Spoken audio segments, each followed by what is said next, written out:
श्री वादिराज महाराज जी की जय। परमे पूज्य शांति श्रमणी आचार्य भगवान गुरुवर श्री विद्यासागर जी महाराज जी की जय। परमे पूज्य नवाचार्य समय सागर जी महाराज जी की जय। परमे पूज्य मुनिवर ईश्वर जी अजीत सागर जी निराग सागर जी महाराज जी की जय। 2.5 दिन में 3 कम 9 करोड़ महामुनिराजों की जय। का अवसर करेंगे।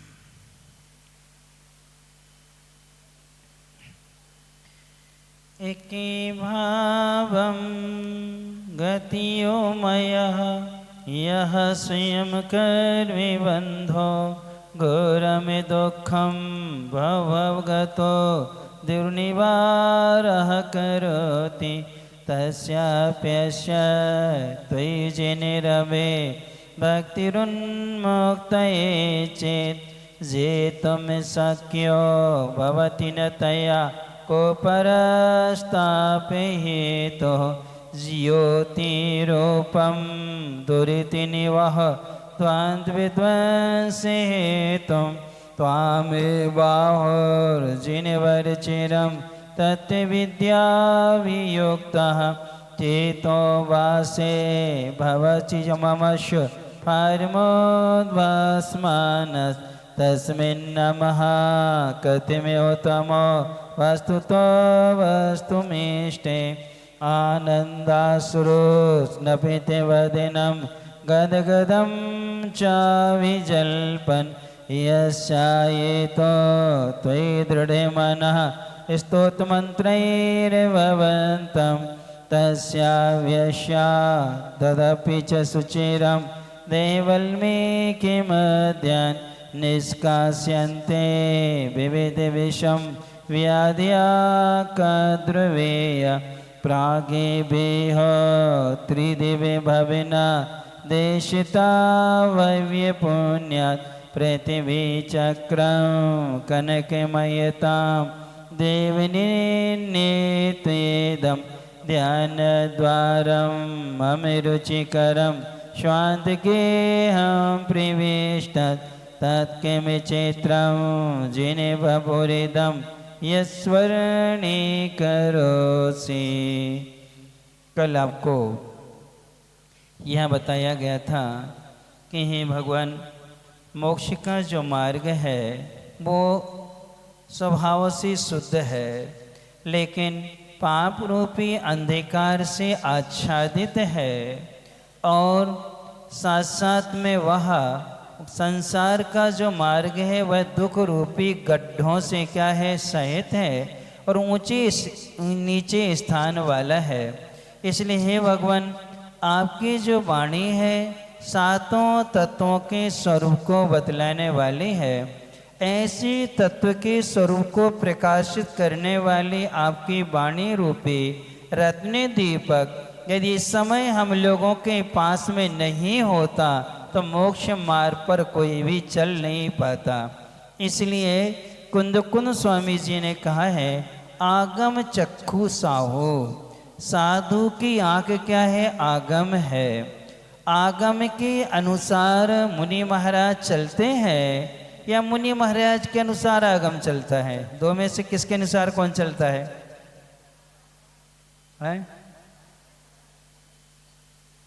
आगम के अनुसार। क्यों? देखो, आगम के रचयिता गुरु ही होते हैं। कौन होते हैं? गुरु। यानी गौतम गणधर ने मुनि अवस्था में ही क्या कहती, द्वादशांग की रचना की। अन्य आचार्यों ने उसको क्या करते गए, लिपिबद्ध करते गए। तो जो लिपिबद्ध हुआ है उसके अनुसार मुनि महाराज चलते हैं। मुनि महाराज के अनुसार आगम नहीं चलता है। इसलिए अपन सबको साधु की बात न मान के आगम की बात मानना चाहिए। देखो, जब तक हमें आगम का ज्ञान नहीं है, मात्र गुरु महाराज पर श्रद्धान है और गुरु ने कोई गलत बात कह दी है, हम विश्वास मान करके चल रहे हैं कि जो गुरु ने कहा है वो सही है, उस समय अपन सम्यक दृष्टि है। लेकिन जैसे ही अपन को आगम से ज्ञात हो गया कि जो गुरु ने कहा है वो अनुकूल नहीं है, आगम के अनुकूल नहीं है, फिर भी यदि हम ये कहें कि नहीं, हम तो गुरु की मानेंगे, आगम की नहीं मानेंगे, उस समय वह मिथ्या दृष्टि हो जाएगा। कौन हो जाएगा? जब तक आगम का ज्ञान नहीं है तब तक गुरु के निमित्त से हम गलत बात का भी विश्वास करेंगे, तब भी हम क्या हैं? सम्यक दृष्टि हैं। ये आगम से जान करके और विशेष ज्ञानियों से जान करके ये मालूम है कि गुरु ने जो कहा है वो गलत है, फिर भी हम परंपरा का अवलंबन लेकर के कहते आए, तो क्या कहलाएगा? वो मिथ्यात्व कहलाता है। एक बार हम अध्ययन के निमित्त से आरिका माँ आदिमती जी के पास गए थे, चूँकि हमें कर्म कांड का अध्ययन करना था। उन्होंने कर्म कांड की बहुत अच्छी टीका की थी, अच्छे विद्वान थे। उनके पास हमारा रुकना हुआ, 3 दिन तक रुके। वो तैयार थी पढ़ाने के लिए, हम पढ़ने के लिए तैयार थे। अब वैयावृत्ति यानी आहार आदि देना होता था। आहार ने कहा जनेऊ पहनो आप, तो हमने कहा ठीक है, ये है 95 की बात है। हमने जनेऊ धारण कर लिया, कोई बात नहीं। जनेऊ धारण करने के बाद में वो कहने लगे, अब आप आहार तभी दे पाओगे जब नवदा भक्ति करोगे, परिक्रमा भी लगाना, पैर भी धुलाओ, पूजन भी करो। हमने कहा ये तो हम नहीं करेंगे। अब चौथे दिन उनके पास गए, स्वाध्याय कर रहे थे। स्वाध्याय में हम बैठे, प्रश्न किया, माता जी आपने आज फिर मना किया। ये तो कहने लगी ये हमारी गुरु परंपरा है। क्या है? ये हमारी गुरु परंपरा। हमने माता जी से कहा, कि माता जी गुरु परंपरा का उल्लंघन करने से क्या दोष लगता है? तब वो कहने लगे गुरु परंपरा का उल्लंघन करने से नीच गोत्र का बंध होता है।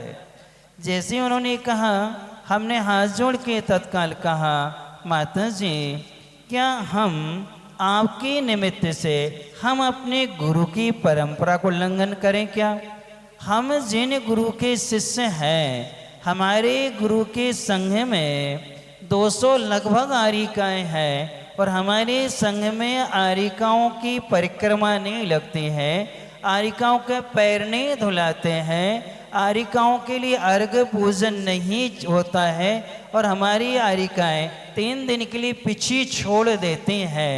अब हम उन गुरु का पालन करें कि आपके निमित्त से इस परंपरा को उल्लंघन करें? जैसे ये कहा, विद्वान थे, समझदार थे। उन्होंने कहा आपके गुरु आचार्य विद्यासागर जी हैं, वो आगम के अनुसार चल रहे हैं। उनने से क्या कहा? वो आगम के अनुसार चल रहे हैं। क्यों? आगम में वस्त्रधारी की पूजा नहीं होती है, ये माता जी ने स्वयं कहा। इसलिए आप मेरे निमित्त से अपनी गुरु परंपरा को उल्लंघन ना करें और हमसे भी हमारी गुरु की परंपरा उल्लंघन मत कराओ। तब हमने कहा, माता जी आगम के अनुसार चलना चाहिए, गुरु के अनुसार नहीं चलना चाहिए। जब आगम में वस्त्रधारी की पूजन का निषेध है तो आपको भी कराना नहीं चाहिए। लेकिन क्या है? गुरु परंपरा। तो ये परंपरा कभी आगम नहीं होती। आगम क्या कहलाता है? शास्त्र में गणधर आदि अन्नाचार्य ने जैसा लिखा है वैसा क्या करना? पालन करना। अब इसके बाद में और भी चर्चाएं हुई, अभिषेक को लेकर के चर्चा हुई। तो हमने माता जी से कहा कि माता जी 8वीं शताब्दी में त्रिलोक प्रणति नाम का ग्रंथ लिखा है यति वृषभाचार्य महाराज ने, उसमें समोषण का बहुत सुंदर वर्णन किया है। हमने कहा उसमें कहीं भी अभिषेक का उल्लेख आया है, लेकिन जल अभिषेक का उल्लेख आया। किसका आया है? क्षीर समुद्र का जल देवलोक लेके आते हैं, हाथों हाथ आता है। और नंदीश्वर आदि में जहाँ जहाँ अभिषेक होता है वो सब कहाँ से होता है? क्षीर समुद्र के जल से होता। कहीं भी दूध का, दही का, घी का, अन्य चीज़ होके रखे जाने लगे, जल से अभिषेक करते थे तो ठीक है। जैसे गर्मी आती तो लकड़ी क्या है? चटकने लगी। क्या होने लगी? वो चटकने लगी। सूखनी तो सूखने पर क्या है? वो चटकने लगी। और तब उन्होंने विधान किया कि लकड़ी पर पहले घी डाल दो। क्या कर दो? घी डाल दो, दूध डाल दो, और फिर जल डालेंगे तो लकड़ी क्या बनी रहेगी? सुरक्षित बनी रहेगी। इस अभिप्राय से उन्होंने क्या किया? इसका विधान किया। अपने भी पाषाण की प्रतिमाएं हैं, जब उनमें रुक्षपन आ जाता है, अपन नारियल का या घी का या फिर तिली आदि के शुद्ध तेल का क्या कर देते? उन पर लेप कर देते हैं। तो क्या ये अभिषेक की कोटि में आएगा? ये नहीं। ये तो सिर्फ हम क्या कर रहे हैं? उन्हें बिंब की सुरक्षा के लिए हम क्या कर निर्दोष उपाय कर रहे हैं। जो अभिषेक पाठ पढ़ते हैं अपन माघनंदी जी वाला, उसमें स्पष्ट आता है, स्वकीय कलमस उन्मथाए देव शुद्धोद कई रवि नयामी महाभिषेकम। पढ़ते कि नहीं पढ़ते? ये लोग पढ़ते होंगे, तुम लोगों को पता ही नहीं है। कर्म प्रबंध निगडई हीन ताप्तम ज्ञात पापी भक्ति वसता, यानी ये शुद्ध जल अभिषेक है। तो इसमें उनके ये देखो आचार्य माघनंदी जी लिख के गए हैं, और ये माघनंदी जी 9वीं शताब्दी में हुए हैं। किस में हुए हैं? तो हमारे पूर्वाचार्यों ने जो विधान किया है हम उसके अनुसार क्या करते हैं? चलते हैं।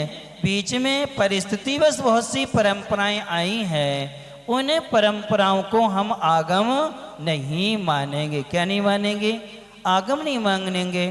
कई जैनेतर विद्वान मुनि महाराजों से, जैन साधुओं से प्रभावित होकर के जिन धर्म को स्वीकार किया, और जिन धर्म को स्वीकार करके मुनि महाराज बन गए, और मुनि महाराज बन करके उन्होंने ग्रंथों का क्या किया? लेखन किया। तो उनकी परंपरा में जो उनको ज्ञान था तो उन्होंने क्या कर दिया? इन ग्रंथों में भी क्या कर दिया? लिपिबद्ध कर दिया। इसलिए अपन को पूर्वाचार्यों के अनुसार देखना चाहिए। अपन भक्ति में पढ़ते ना, पूर्वाचार्य अनुक्रमे ने सकल कर्म क्षयार्थम।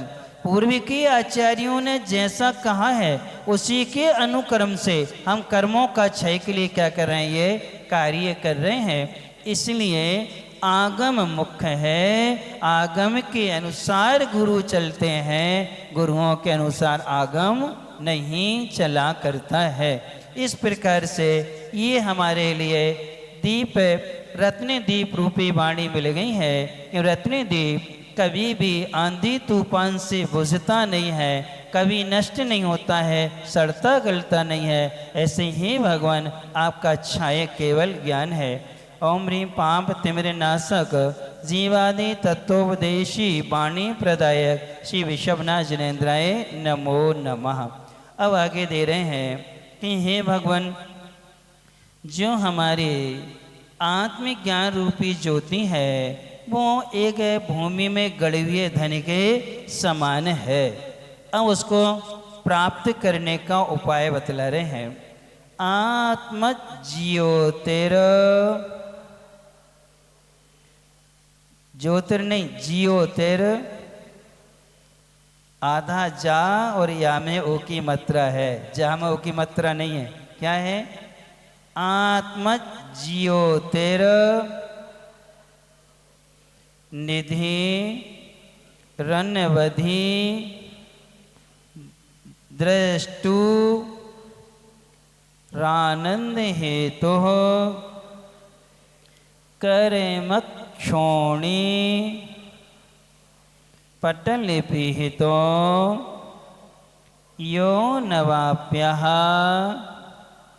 परेशां हस्ते कुर्वन् तेनति चिरेतस तम भवत भक्ति भाजः स्तोत्रैर बंध प्रकृति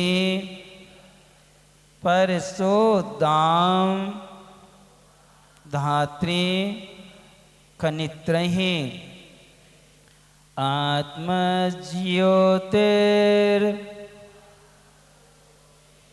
निधिरनवधिर दृष्टुरानंद हेतु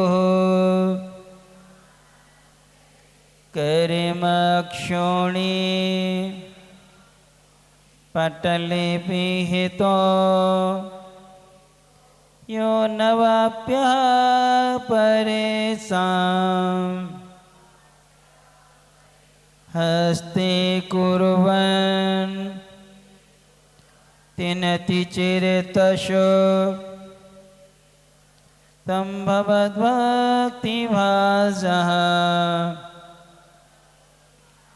स्तोत्रैर्बन्ध प्रकृति परसोद दाम धात्री खनित्रहि आत्मज्योतिर्निधिरनवधिर दृष्टुरानंद हेतु कर्मक्षोणी पटले पिहितो यो नवाप्य परेशान हस्ते कुर्वन् तिनति चिरतशो तं भवद्भक्तिभाजः स्तोत्रैर्बन्ध प्रकृति परसोद दाम धात्री खनित्रहि कर्म पटल से ढकी हुई है आत्म संपिता वह सारी अज्ञानी को प्राप्त न होती ज्ञानी को दे सुख भारी कर्म बंध को तोड़ रही जो है कुदाल में प्रभु भक्ति हे जिन बर तेरी भक्ति से शीघ्र प्राप्त होवे मुक्ति। अब यहाँ पर दे रहे हैं नाथ। नाथ यानी क्या होता, नाथ का अर्थ क्या होता है? भगवान आप लोग प्राणनाथ हो, और ये प्राण प्यारी है कि प्राण प्यासी है? एक बार हमने पढ़ा था, एक चुटकुला सुना था। एक व्यक्ति ने दो शादी सोच करके की कि एक सेवा करेगी हमारी और एक जो है काम करेगी। क्या करेगी? एक काम करेगी, एक क्या करेगी? सेवा करेगी। इस सोच के उसने क्या कर ली? दो शादी कर ली। अब शादी के बाद जो सोचा तो उससे उल्टा हो गया। क्या करती है? एक दिन में सताती, एक रात में सताती है। अब कह ले दोनों खराब हो गए। हम सोच रहे थे कि बीमार पड़ने पर ये क्या करेंगी? सेवा करेंगी, काम वाम करेंगी, दुकानदारी संभालेगी, एक घर को संभाली, हम आराम कर लेंगे। अब स्थिति ये है कि दिन भर हमें परेशान कर, ये लाओ वो लाओ, और रात में नहीं सोने देती। आज उसने ऐसा किया, आज उसने ऐसा किया, उसने ऐसा किया। हम इसी से क्या हैं? परेशान है। तो नाथ का अर्थ होता है जिनका आदि और अंत नहीं है। क्या है? जिनका ना आदि है और ना अंत है, जो शाश्वत होते हैं वो नाथ कहलाते हैं। क्या कहलाते हैं? जो शाश्वत है वो कौन है? नाथ है। तो भगवान का आदि भी नहीं है और कभी उनका अंत भी नहीं होना है। वो कैसे हैं? शाश्वत आत्मा वाले हैं। इसलिए उनको क्या कहा जाता है? नाथ कहा जाता है। हे भगवान, यह यानी जो आत्म ज्योतिर्निधि है, आत्म ज्ञान रूपी, ज्योति यानी ज्ञान रूपी, निधि यानी संपदा। निधि यानी क्या होता है? संपदा। आत्मा किसे कहते हैं? किसे कहते हैं आत्मा? परिभाषा तो बता दो कम से कम। निज निज समूह प्रदेश अखंडान वृत्त्या अयति गच्छति इति आत्मा। जो अपने प्रदेश समूह में परिणमन कर रही है, कर चुकी है, करेगी, वो कौन कहलाती है? आत्मा कहलाती है। दूसरा है अयति गच्छति माँ ज्ञाने च आत्मा। जो ज्ञान रूप से परिणमन कर रही है, कर चुकी है, करेगी, वो कौन कहलाती है? आत्मा कहलाती है। यानी ज्ञान रूप से जो परिणमन कर रही है, कर चुकी है और करेगी, वो कौन है? आत्मा है। ऐसी आत्मा ज्योति यानी ज्ञान रूपी, निधि यानी संपदा। संपदा किसे कहते हैं? अब तुम्हारे पास तो है मास्टर साहब, किसे कहते हैं संपदा? सम्यक प्रतिपत्ति इति संपत्ति, अर्थात जो समीचीन तरीके से प्राप्त होती है, जो न्याय नीति के द्वारा अर्जित की जाती है, वो कौन कहलाती है? संपदा कहो चाहे संपत्ति कहो। अर्थात सम्यक प्रकार से न्याय नीति से जिसे हमने क्या किया है? अर्जन किया हुआ है, वो कौन है? संपदा है। ऐसे ही भगवान जो आत्मज्ञान रूपी जो संपदा है वह है अनवधि। कैसी है वो? असीम है, उसकी कोई सीमा नहीं है। अवधि से क्या है वो? रहित यानी अनंत है। कर्म क्षोणी, कर्म रूपी, क्षोणी यानी पृथ्वी, पटल यानी परत से, पिहिता यानी ढकी हुई है। कर्म रूपी पृथ्वी पटल से क्या है वो? अपनी क्या है? ढकी हुई है। दृष्टु आनंद हेतु हो, जो दृष्टु यानी जो श्रद्धावान पुरुष है, सम्यक दृष्टि है, उनके लिए आनंद हेतु, आनंद में कारणभूत है। और परेशान जो अन्न है, अश्रद्धालु है, जिनकी श्रद्धा नहीं है, उनको अनवाप्यः, उनको कभी प्राप्त नहीं हो सकती है। तम उस दुर्लभ आत्मज्ञान रूपी संपदा को भवत यानी आपके भक्ति भाजा, भक्ति करने वाले, भाज यानी जो पात्र है, आपकी भक्ति करने वाले भव्य जीव रूपी पात्र, बंद प्रकृति, जो बंद चार प्रकार का है, प्रकृति, प्रदेश, स्थिति और अनुभाग। ऐसे बंद से, और परुष का अर्थ होता है कठोर। परुष यानी क्या होता है? अत्यंत कठोर। उद्दाम, उसको खोदने के लिए, किसको खोदने के लिए? उसको खोदने के लिए।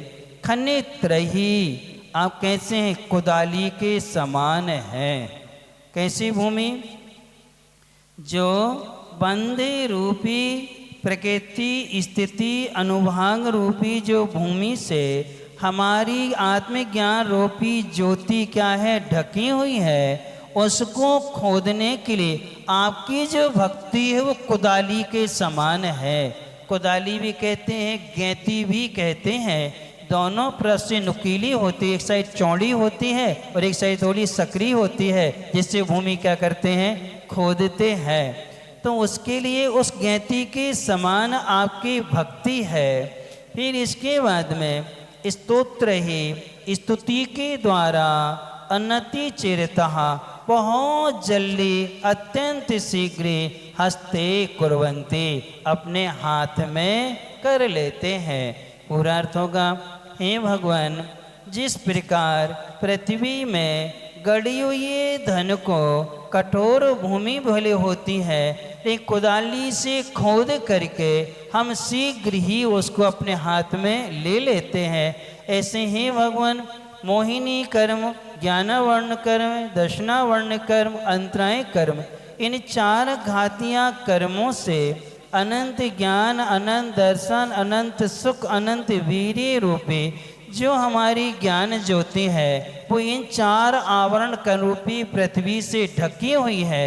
जब हम आपके प्रति समर्पित होते हैं, आपके प्रति श्रद्धान करते हैं और सम्यक दर्शन रूपी, श्रद्धा रूपी, भक्ति रूपी कुदाली से जब खोदते हैं तो शीघ्र ही हमें अनंत चतुष्टय की क्या हो जाती है, प्राप्ति हो जाया करती है। अब आपको मालूम चल जाए कि इस कमरे में या इस मकान में धन है तो आप क्या करोगे?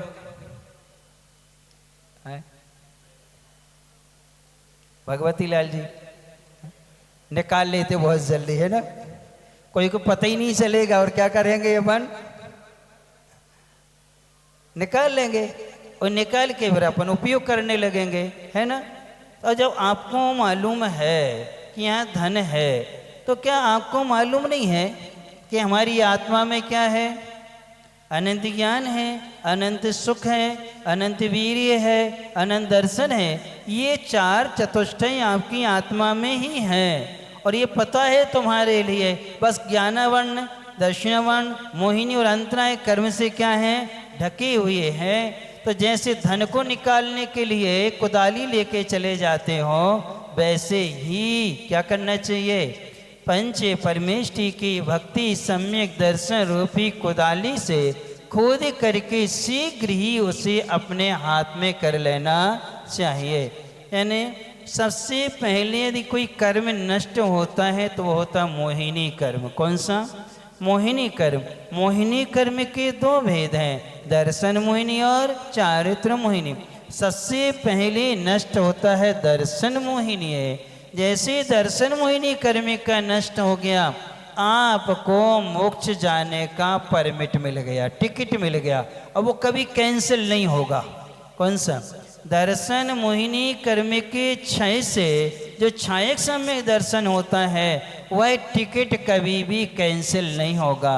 लेकिन चौसम सम्यक दर्शन वाला कैंसिल हो सकता है। उपसम वाला भी अंतर मूर्धवाद तो क्या है, वो छूटी ही जाएगा। इसलिए हमें दर्शन मोहिनी कर्म का क्षय करना चाहिए। क्या करना चाहिए?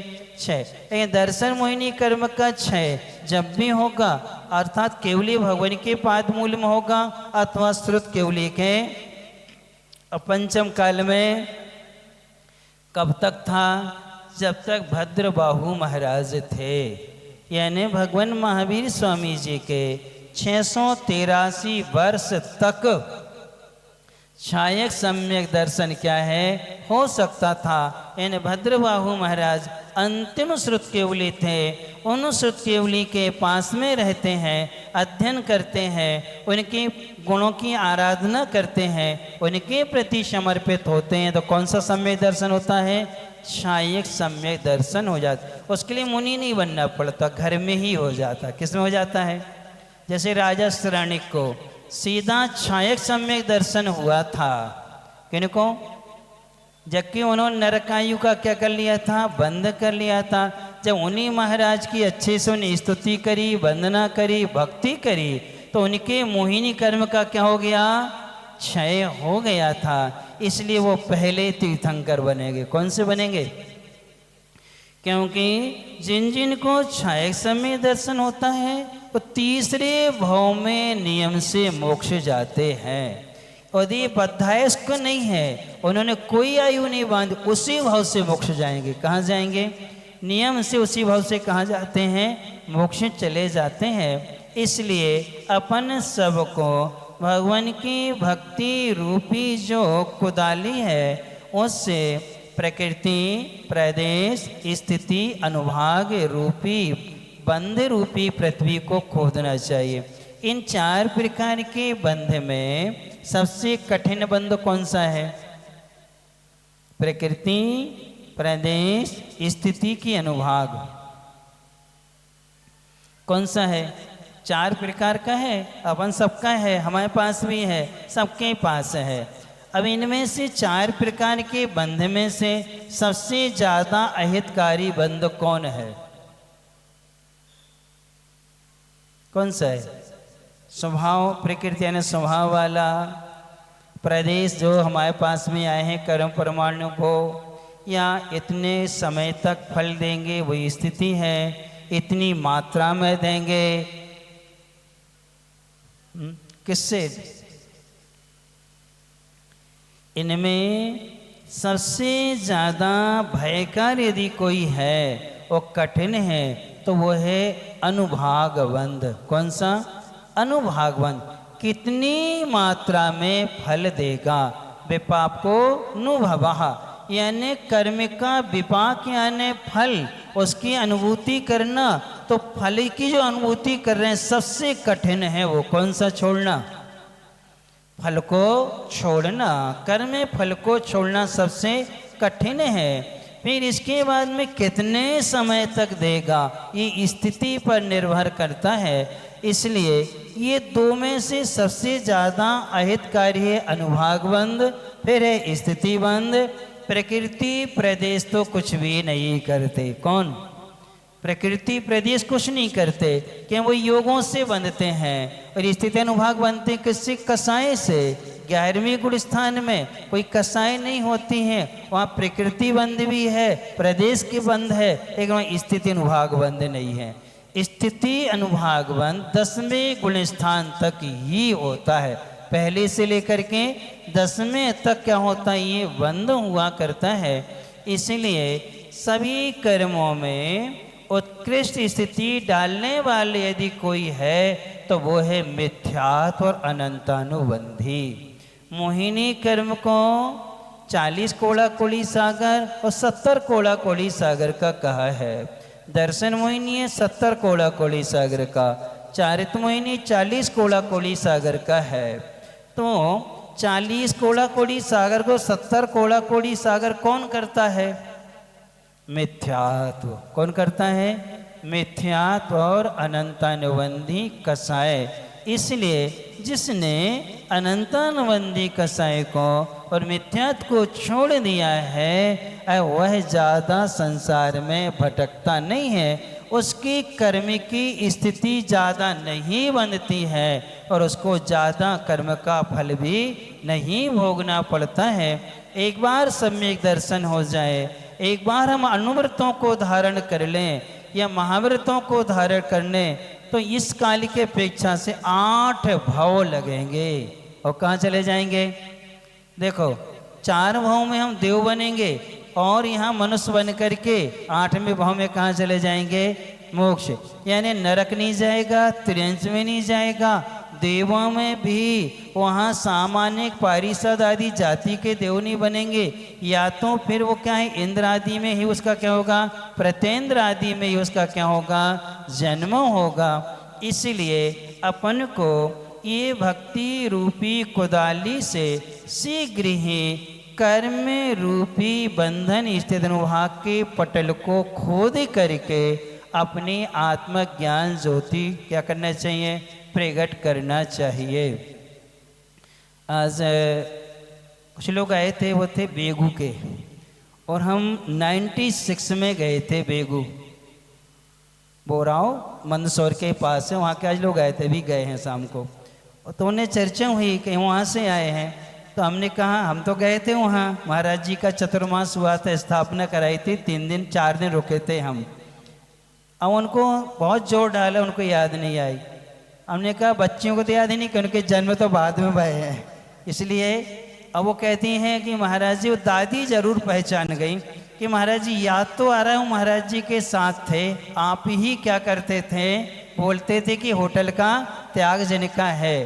तो उनको याद आया, तो उनने पूछा, अच्छे स्वाध्यायशील थे वो लोग, क्योंकि वहाँ पर महाराज का भी चतुर्मास हुआ है, विनीत सागर चंद्रप्रभ सागर जी का भी चतुर्मास हुआ है बोराव में, और वहाँ पे तो उनसे चर्चा हुई। तो उनने कहा एक एक लाइन में हमें परिभाषा बता दी महाराज जी। हमने सीधा कहा, जो भीतर से उत्पन्न हो वह धर्म है, और जो ऊपर से मिले वो पुण्य है। पुण्य विभाव अर्थ पर्याय है, नष्ट होता है, नियम से नष्ट होता है, और धर्म कभी नष्ट नहीं होता। क्योंकि वो किसका है? आत्मा का स्वयं का गुण है। इसलिए हमें पुण्य पर जोर नहीं देना। पुण्य जब भी कमाओगे बाह्य वस्तु से ही अर्जित होता। किससे होता है? बाह्य से अर्जित हो। आत्मा का स्वभाव पुण्य है ही नहीं और ना पाप है। ये दोनों पराश्रित हैं। हम दूसरों से अर्जित करते हैं, लेकिन धर्म कैसा है? स्वाश्रित है। आत्मा का क्या है? वो स्वभाव है, वस्तु का वो स्वभाव है। इसलिए हमें धर्म को प्राप्त करना चाहिए। किसको किसको प्राप्त करना चाहिए? धर्म का। हमने उदाहरण दे दिया, यानी कुएं का पानी और नल का पानी। पुण्य तो नल का पानी है और धर्म किसका है? कुएं का पानी है, अपने स्रोत से क्या है? वो भरा हुआ है। और ये कहाँ से भरा है? ऊपर से आया है। बारिश का पानी हो चाहे कोई भी हो, तो पुण्य परमेश पराश्रित हो नष्ट होता है। यानी कि 14वें गुणस्थान में ये पुण्य नष्ट हो जाता है। जैसे योग निरोध करते हैं, पुण्य क्या हो जाता है? नष्ट हो जाता है। समोसन आदि विघटित हो जाते हैं। सारी अष्ट प्रातिहारी सब क्या होते हैं? 14 देवकृति से, 10 केवल ज्ञान गति से सब समाप्त हो जाते हैं। और 5 हिरस्व अक्षर बोलने में कहाँ चले जाते हैं? वो मोक्ष चले जाते हैं। धर्म तो उनका शाश्वत अभी भी अवस्था में बना रहता है, लेकिन शेष सभी चीज़ें क्या होती हैं? नष्ट होती हैं। इसलिए अपन को धर्म करना, क्या करना है? धर्म करना है जो हमारी आत्मा से क्या हो? उत्पन्न हो। तो हमारी आत्मा ज्ञानवर्ण, दर्शनवर्ण, मोहिनी, अंतराय इनसे ढकी हुई है। तो भक्ति रूपी कुदाली से यदि हम खोदेंगे तो अनंत ज्ञान, अनंत दर्शन, अनंत सुख और अनंत वीर्य की क्या होगी? प्राप्ति होगी। अथवा सम्यक दर्शन प्राप्त कर लेंगे तो उससे हमें अपने जीव तत्व के और अजीव तत्व का आश्रय वंद्य संबंध निर्जरा मोक्ष का साक्षात यानी समीचीन स्वरूप का क्या हो जाता है? ज्ञान होता है। अच्छे बुरे की पहचान होने लगती है। तब फिर हम दुख के कार्यों को छोड़ करके हित के कार्यों में क्या होते हैं? संलग्न हो जाया करते हैं। ओम ह्रीम आत्मा ज्योतिर्निधि आनंद हेतु श्री विषवनाजनेन्द्र नमो नमः। आत्मा ज्योति रूपी जो निधि है वो आनंद का कारण है। ऐसे विश्वनाथ भगवान आपको प्राप्त है, इसलिए हम आपको क्या करते हैं? नमस्कार करते हैं। अब अपन चलते हैं आगे कहानी की ओर। जब मालती ने आकर के परदेसी कुमार को ये सारी घटना सुनाई, तब विमल यश हंसा भी, आँखों में आंसू भी आए और उसके लिए एक अलग वेदना हुई कि देखो कि आज मेरे रहते हुए भी उसका क्या हो गया? राजकुमारी का अपहरण हो गया। जब ये समाचार महारानी को, राजा को मालूम चल ही गया था, तो महारानी बेहोश हो गई। क्या हो गई? बेहोश हो गई। जब बेहोश हो गई तो ये जो था चोर राजकुमारी को ले गया और ले जाकर के उस जंगल में पहुंचा और वहाँ उसका छिपने का जो स्थान था उसने शिला को टच किया और जैसे ही टच किया शिला खिसक गई और इसके अंदर प्रवेश किया और शिला ज्यों की त्यों क्या हो गई? सेट हो गई वहाँ पर। ये अंदर गया और जाकर के राजकुमारी को उतारा और उतार करके जैसे ही उसने कहा, राजकुमारी उठी और एकदम से आँख खोल के देखती है, ये तो पिता के भेष में कोई दूसरा है। जैसे ही आवाज़ आती देखी तो क्या समझ गई कि पिता के भेष में कोई दूसरा है। तब उसने कहा, 5 कदम पीछे हट जाती है और कि दूर रहना, मुझे छूना नहीं। तू कौन है? अपना परिचय दे। तब वो कहता है, मैं पाताल लोक का विद्याधर राजा मृत्युंजय हूँ। उसका नाम क्या था? मृत्युंजय था। वो विद्याधर था और पाताल लोक का क्या है? वो राजकुमार है। वो गुणमंजरी पर आसक्त था। किस पर था?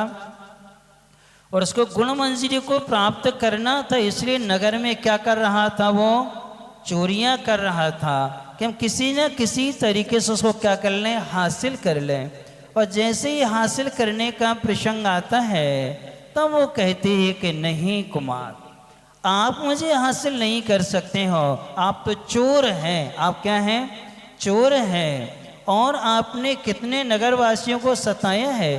तुमने हमारे पिता को भी धोखा दिया, हमारे महामंत्री को धोखा दिया, हमारे सेनापति को धोखा दिया, हमारे यहाँ के नगर श्रेष्ठियों को धोखा दिया है। आपने हमारे यहाँ के कितने सारे लोगों को क्या किया है? धोखा दिया है। ऐसे से शादी नहीं करेंगे। और सुनो, मैंने तो अपने मन में परदेसी राजकुमार जिसका नाम विमल यश है, हमने उसको अपना स्वामी मान लिया है। यदि इस भाव में विवाह करेंगे तो किससे करेंगे? विमल यश से करेंगे, अन्यथा हम किसी दूसरे से नहीं करेंगे। जैसे ये राजकुमारी ने कहा गुणमंजरी ने, तब गुणमंजरी नमोकार मंत्र का स्मरण बार बार करने लगे कि विमल यश ने नमोकार मंत्र की महिमा बहुत अच्छे से उसको क्या थी, समझाई थी। तब वो नमोकार मंत्र पढ़ने लगे। तब उस मृत्युंजय विद्याधर राजा का वहाँ आभा मंडल बन जाने से वो 7 कदम दूर हो गई, उसके पास में नहीं जा पा रहा था। कौन? मृत्युंजय। नमोकार मंत्र का प्रभाव जब उसने देखा, बहुत कहा, तो उसने कहा ठीक है, मैं एक काम करता हूँ, उस परदेसी कुमार को भी खत्म कर देता हूँ। मैं उसको क्या करूँगा? मार दूंगा। जब मर जाएगा तब तो तू मुझे क्या करेगी? स्वीकार करेगी। जैसे ही उसने ये शब्द कहे, उसको अपने प्रिय के मरण का सुन करके उसको पुनः चक्कर आ गया। पुनः क्या थे, वो गिर गई और सोचने लगी, देखो मैंने मोह के कारण, राग के कारण एक निर्दोष कुमार का क्या कर लिया? नाम ले लिया। और ये चालाक तो है ही, ये कुछ भी कर सकता है। इतना सोच करके उसने कहा ठीक है, मैं तुझे 24 घंटे का समय देता हूँ। किसको? गुणमंजरी से कहा 24 घंटे तुम विचार कर ले, तब तक मैं उसको ठिकाने लगा के आता हूँ। किसको? विमल यश को। ये यहाँ पर इतनी वार्ता होती है, राजा बहुत दुखी होते हैं और दुखित होकर के सुबह सुबह नगर में घोषणा करवा देते हैं कि जो भी इस चोर को मेरी कन्या को पकड़ करके लाएगा, मैं उसे राज्य भी दूंगा और कन्या भी दूंगा। जब ये समाचार विमल यश ने सुना तो विमल यश को स्मृति में आ गया, अच्छा मौका है अमर को सबक सिखाने का कि अब तो राज्य लेना है। 7 कोड़ी में मैं क्या करूँगा? राज ले लूँगा। किसने सोचा? और विमल यश ने उस समाचार डोली पीटने वाले से कहा, जाओ राजा को समाचार दे दो कि परदेसी कुमार जिसके लिए चुंगी नाके का अधिकार सौंपा था, वो चोर को क्या है, पकड़ेगा। तब राजा और ज़्यादा भयभीत हो गया सुन करके। फिर परदेसी कुमार राजा जी से मिलने आया और उनसे को कहा कि हे राजन, आप चिंता मत करें, सूर्य अस्त के पहले पहले मैं आपकी कन्या को अवश्य लेकर के क्या हूँ, आऊँगा। और मैं जैन धर्म का पालन करने वाला हूँ, मैं हिंसा नहीं करूँगा, लेकिन उस चोर को साथ में अवश्य लेके आऊँगा। किसको लेके आऊँगा? चोर को अवश्य लेके आऊँगा। तब राजन बहुत दुखी होती कहते हैं, मत जाओ कुमार, मैंने बेटी को खोया है, तुमसे ही मुझे आस है, इसलिए मैं तुम्हें खोना नहीं चाहता हूँ। बहुत मनाया, तब उन्होंने कहा नहीं, मैं तो उसको क्या करके आऊँगा, अवश्य पकड़ूंगा। किसके लिए? चोर को और कन्या को। कहीं गुणमंजरी को ये भी चाहता था। अब इस प्रकार से ये जाता है अपने महल में, पहुँच करके सारे रत्नों की मुद्राओं की पेटियां खोल देता है, सारे दरवाजे खोल देता है और विद्याधर के द्वारा दी हुई विद्या का स्मरण करता है। पहली विद्या रूप परावर्तनी का प्रयोग कर ही लिया था और वहाँ जो जादुई पंखा था, वो पंखा रानी के ऊपर 2-3 बार उसने नमोकार मंत्र के लिए माध्यम से जैसे ही हवा उसकी लगी, रानी उठ कर के बैठ गई और कहा, महारानी, इस पंखे से सब चीज़ें दूर हो जाती हैं, आपने अपने पास में रखती तो उसकी हिम्मत नहीं पड़ती किसको, गुण मंजरी को ले जाने की, लेकिन आपने इसको तो कहाँ रख दिया, तिजोरी में रख दिया, जबकि इसको अपने पास में ही क्या था, रखना था। कोई बात नहीं, आप मुझे अपना पुत्रवत स्नेह दें, आशीर्वाद दें, मैं इस कार्य में अवश्य सफल होऊंगा। ये कह के उसने सब कुछ कर लिया, विद्या को स्मरण किया, अदृश्य कारणी विद्या, कौन सी, अदृश्य कारणी विद्या का स्मरण किया, अदृश्य हो गया, और सत्य कंजर बलनी विद्या का स्मरण किया, उसमें 100 हाथी के बराबर ताकत आ गई। कितनी आ गई, 100 हाथी के बराबर ताकत आ गई। फिर उसने परमति विद्या छेदनी नाम के जो विद्या थे, कि दूसरों की विद्या को छेदन करने की जो विद्या दी थे, उसको स्मरण किया, वो भी उसके पास में आ गई। तीनों चारों विद्याओं का उसने प्रयोग किया और वहीं बैठ गया महल में। सब चीज़ें खुली हैं, इसको सब कुछ दिखाई दे रहा है, लेकिन अदृश्य होने की ये किसी को दिखाई नहीं दे रहा था। कौन, विमल्यस। अब वो आया, कौन, चोर नहीं, अब तो वो तो राजकुमार है, राजा है, मृत्युंजय उसका क्या है, नाम है। वो आया और देखा, देख करके बड़ा आश्चर्य हुआ कि अरे यहाँ तो कुछ नजर ही, उसने आवाज भी दी, सब कुछ किया, लेकिन वहाँ कोई सुने तो, वो तो सुन रहा है विमलेश, लेकिन पकड़ना है उसको, इसलिए चुपचाप बैठा था कि ये गुण मंजरी को कहाँ लेके गया है, देखेंगे, पीछा करेंगे। और उसने सारी चीज़ें समेटें और उस विमल यश के वस्त्र भी क्या कर लिए, उठा लिए, सब ले लिए और गठरी बांध करके चला। बदमाश डर के भाग गया।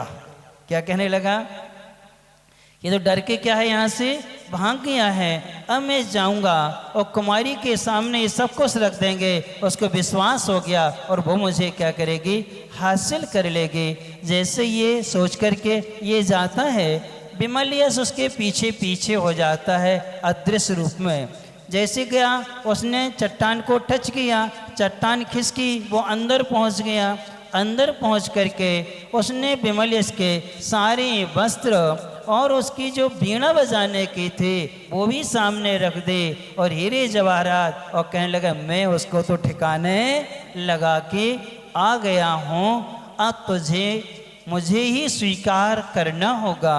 इतना उसने यहाँ कहा, तब इसने भी देखा और इसने वो सतकंजर वलनी जो विद्या थी, उस विद्या 100 हाथी के बराबर बल था, उसका स्मरण किया, एक लात मारी, चट्टान खिसक गई। जे भी अंदर पहुंच गया, अंदर पहुंच के शेष कहानी डैश डैश डैश आगे मालूम चलेगा कि वो आगे क्या करेगा। कौन अदृश्य रूप में गया है, वो चोर क्या करेगा, ये सब अपन आगे जानने की कोशिश करेंगे। आज के नियम का पालन कौन कौन ने किया, क्या नियम था, पानी छान के पीना था मर्यादा के भीतर भीतर, बस इतनी लोगों ने, बाकी लोगों ने देखो एक बूंद में कितने सारे जीव होते हैं, 36,450 जीव होते हैं। हर 48 मिनट के भीतर भीतर पानी क्या करना चाहिए, छान के ही प्रयोग करना चाहिए। कितने जीव उत्पन्न होते हैं, आपको वीडियो दिखाएंगे।